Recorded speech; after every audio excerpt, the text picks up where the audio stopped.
मी इथे 5 मोठमोठ्या कैऱ्यांना धुवून स्वच्छ कापडाने पुसून घेतलेले आहे आणि त्यांचे काप केलेले.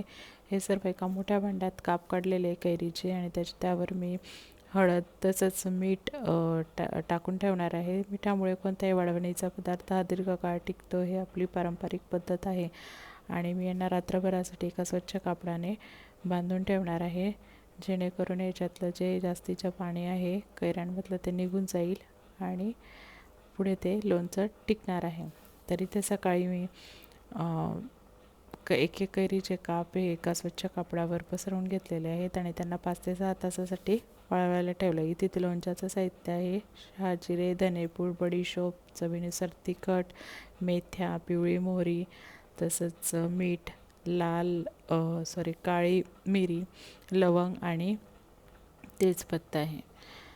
तर आता याच्यामध्ये मी बडीशोप, काळी मिरी, लवंग यांना मिक्सरमध्ये जाडसर तळून घेणार आहे आणि ते एका भांड्यामध्ये टाकलेलं आहे. तसंच त्यावर धण्याची पूड, चवीनुसार तिखट आणि चवीनुसार तिखट तुम्ही कमी अधिक प्रमाणात घेऊ शकतात. इथे कोणतेही प्रमाण मी मोजून वापरून घेतलेलं नाही, अंदाजाने टाकलेले आहे. त्यानंतर त्याच्यामध्ये पिवळी मोहरीची डाळ मी टाकलेली. हे सर्व एकावर एक थर करून घ्यायचे आहेत आपल्याला.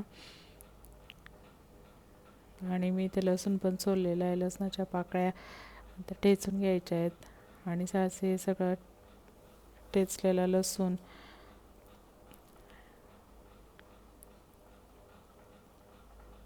सूर्यफुलाचं तेल मी इथं कढईमध्ये गरम करायला ठेवलेलं आहे. ते पूर्ण गरम होऊ द्यायचं. त्याच्यानंतर ते कोमट झाल्यानंतर त्याच्यामध्ये मेथ्या